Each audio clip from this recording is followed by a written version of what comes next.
আজ Kings Charles harmony award গ্রহণ করবেন প্রধান উপদেষ্টা প্রফেসর মোহাম্মদ ইউনূস। গতকাল লন্ডন সফরের দ্বিতীয় দিনের কর্মসূচি নিয়ে বিটিভি নিউজকে দেয়া সাক্ষাৎকারে প্রধান উপদেষ্টার প্রেস সচিব শফিকুল আলম একথা বলেন। তিনি বলেন, দ্বিতীয় দিনের সবগুলো আলোচনা অত্যন্ত ফলপ্রসূ হয়েছে।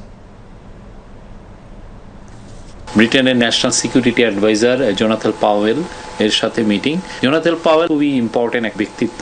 তো এখানে জোনাথন পাওয়েল খুবই ব্রিটিশ লেবার পার্টির মধ্যে তার যথেষ্ট সুনাম আছে এবং উনি এখন ন্যাশনাল সিকিউরিটি অ্যাডভাইজার। তার সাথে মূলত আমাদের রোহিঙ্গা ক্রাইসিস একটা বড় ইস্যু, সেটা নিয়ে আলাপ হয়েছে। বাংলাদেশের ডেমোক্রেটিক ট্রানজিশন নিয়ে আলাপ হয়েছে। আমাদের যে অ্যাসেট রিকভারি, যে জিনিসটা বারবার আমরা বলছি যে এত বিলিয়ন মানে $234 বিলিয়ন মতো বাইরে চলে গেছে, সেই টাকাটা আমরা কিভাবে রিকভার করব, সেইগুলো বিষয়ে আলাপ আলোচনা হয়েছে। জোনাথন রেনল্ডস হচ্ছে ইউকের স্টেট সেক্রেটারি অফ স্টেট। উনি ট্রেড এগুলো, ইনভেস্টমেন্ট এগুলো ইস্যু দেখেন।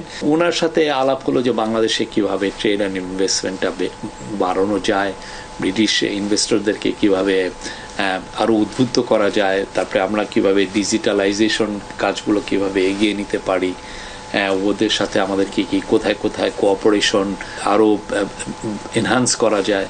তো এই আলাপগুলো ওনার সাথে হয়েছে। ওনার সাথেও একটা ফ্রুটফুল আলোচনা হয়েছে। কিং চার্লস হারমোনি অ্যাওয়ার্ড ওনাকে দেওয়া হবে।